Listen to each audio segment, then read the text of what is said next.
Fellow gardeners, prepare to have your assumptions challenged. Today we're diving deep into one of the most misunderstood soil amendments in your pantry, wheat bran. While you might know it as a breakfast staple or baking ingredient, this humble byproduct of wheat milling holds secrets that could transform your garden's health. We're going to expose the myths, reveal the science, and give you the complete truth about what wheat bran truly does for your soil and plants. The promise I'm making to you today is simple. By the end of this guide, you'll have a crystal clear understanding of wheat bran's incredible benefits and its crucial limitations. No more guessing games, no more internet myths, just solid, actionable knowledge that you can apply in your own garden this season. Unlocking soil potential. What makes wheat bran special? Before we dive into the nitty-gritty, let's establish exactly what we're working with. Wheat bran is the hard outer layer of wheat kernels that's removed during the flour-making process. It's typically sold as fine flakes or a coarse powder, and here's where it gets interesting for us gardeners. This waste product is absolutely packed with nutrients and organic compounds that soil biology craves. What sets wheat bran apart from your typical bag of fertilizer is its complex nutritional profile. We're not just talking about the basic NPK numbers that dominate garden center discussions. Wheat bran brings a sophisticated blend of phosphorus, potassium, magnesium, iron, zinc, and manganese to your soil party. But perhaps most importantly, it delivers these nutrients in a slow-release organic form that works with your soil's natural processes rather than against them. The magic happens when wheat bran hits your soil. Unlike synthetic fertilizers that dump nutrients all at once, potentially burning plants or leaching away with the next rain, wheat bran requires microbial breakdown to release its treasures. This creates a sustained feeding program that can last weeks or even months, providing steady nutrition as your plants actually need it. Here's where wheat bran starts to shine in ways that might surprise you. While most gardeners focus on the big three nutrients, nitrogen, phosphorus, and potassium, wheat bran delivers the supporting cast of micronutrients that often make the difference between surviving plants and thriving plants. These trace elements like copper, manganese, and zinc are crucial for enzyme function, disease resistance, and overall plant vigor, yet they're frequently overlooked in conventional gardening approaches. The organic matter content of wheat bran works wonders for your soil structure. When incorporated properly, it acts like tiny sponges, improving your soil's ability to hold both water and air. This might seem contradictory, but healthy soil needs both water for plant uptake and air spaces for root respiration and beneficial microbial activity. The fibrous nature of wheat bran creates these ideal conditions as it decomposes, literally rebuilding your soil's architecture from the ground up. But here's the real game-changer. Wheat bran is essentially a gourmet meal for your soil's microbial community. The beneficial bacteria, fungi, and other microscopic organisms that form the foundation of healthy soil absolutely feast on the complex carbohydrates and proteins in wheat bran. As they consume and process it, they create a living, breathing soil ecosystem that's far more resilient and productive than any sterile growing medium. This microbial activity also produces natural plant hormones and disease-suppressing compounds that synthetic fertilizers simply cannot replicate. Now, before you rush out to buy wheat bran by the truckload, we need to address the elephant in the room, the potential drawbacks that many enthusiastic gardeners discover the hard way. Understanding these challenges up front will save you from costly mistakes and disappointing results. The most significant concern with wheat bran is what soil scientists call nitrogen immobilization, or, nitrogen robbery. When fresh wheat bran is added directly to soil, the carbon-rich material requires nitrogen to decompose properly. If your soil doesn't have adequate nitrogen reserves, the decomposing bran will actually compete with your plants for this essential nutrient, potentially causing temporary yellowing or stunted growth. This isn't permanent damage, but it can set back your garden for several weeks during the critical growing season. Another consideration that catches many gardeners off guard is wheat bran's potential to attract unwanted visitors.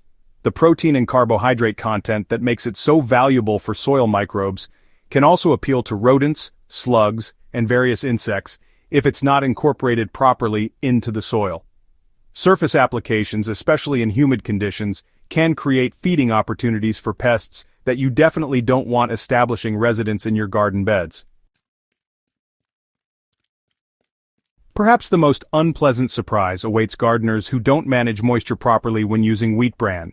If the material becomes waterlogged and oxygen-starved, it can undergo anaerobic fermentation, producing hydrogen sulfide and other compounds that create absolutely foul odors. This sour soil condition not only makes gardening unpleasant but can also create toxic conditions for plant roots and beneficial soil organisms. The key to success with wheat bran lies in proper application methods that maximize benefits while avoiding the pitfalls we just discussed. The safest and most effective approach for most gardeners is to incorporate wheat bran into your composting process rather than applying it directly to growing areas. In a well-managed compost pile, wheat bran accelerates decomposition by feeding the microbial workforce, while the composting process safely breaks down the material and eliminates the risk of nitrogen immobilization. When adding wheat bran to your compost, use it sparingly. About 1 part bran to 10 parts other compost materials works well. Mix it thoroughly with brown materials like dried leaves or shredded paper to maintain proper carbon to nitrogen ratios. The result is finished compost that's incredibly rich in both nutrients and beneficial microorganisms, giving you all the benefits of wheat bran without any of the risks. For direct soil application, timing and technique are everything. The best approach is to incorporate wheat bran into your soil at least 4 to 6 weeks before planting, allowing the initial decomposition phase to complete before your plants need to compete for nutrients. Work it into the top 6 to 8 inches of soil, ensuring it's completely buried to prevent pest attraction. Apply at a rate of no more than 1 to 2 pounds per 100 square feet. Remember, a little goes a long way with this concentrated amendment.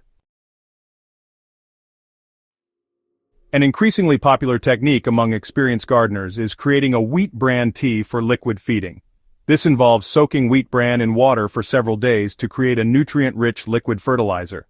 While this method requires careful attention to prevent anaerobic conditions and, those associated odors, it can provide a quick nutrient boost during the growing season when properly managed. After examining all the evidence, where does this leave you as a practical gardener trying to make the best decisions for your soil and plants? The truth is that wheat bran can be an incredibly valuable tool in your gardening arsenal, but it's not a magic bullet, and it's certainly not appropriate for every situation. If you're dealing with depleted, lifeless soil that lacks organic matter and microbial activity, wheat bran can be a game changer when used properly. Its ability to feed soil biology and improve soil structure makes it particularly valuable for gardeners transitioning from conventional to organic methods, or, those trying to rehabilitate damaged soil. The cost effectiveness is another major advantage.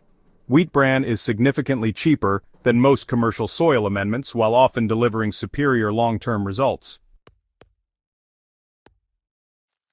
However, if you're new to organic gardening or working with already healthy, well-balanced soil, you might want to start with safer, more forgiving amendments like quality compost or aged manure. These materials provide many of the same benefits as wheat bran without the risk of nitrogen immobilization or application errors. The experimental approach is often the best path forward. It's a good idea to start small with a test area or maybe just a few containers, carefully observing your plant's responses and then, adjusting your methods based on what you learn. Be sure to keep detailed records of application rates, timing, and results so you can refine your technique over time. Honestly, this scientific mindset not only helps you succeed with wheat bran, but it really makes you a better gardener overall. Remember, sustainable soil health is built through diversity and balance, not just any single amendment. Wheat bran works best as part of a comprehensive soil management strategy that includes compost, cover crops, proper crop rotation, and minimal tillage. It's a powerful tool, but like any tool, its effectiveness depends entirely on how skillfully you use it. The future of gardening honestly lies in understanding and working with natural soil processes, rather than trying to override them with synthetic shortcuts. Wheat bran represents this philosophy perfectly. It's a natural, sustainable way to feed your soil's living ecosystem while building long-term fertility and resilience. So, are you ready to transform your garden's soil health naturally? Go ahead and subscribe to the Living Soil Lab for more myth-busting guides and proven techniques that actually work in real gardens. And hey, share this guide with fellow gardeners who are ready to move beyond synthetic shortcuts and build truly sustainable growing systems. Your soil and your plants will thank you.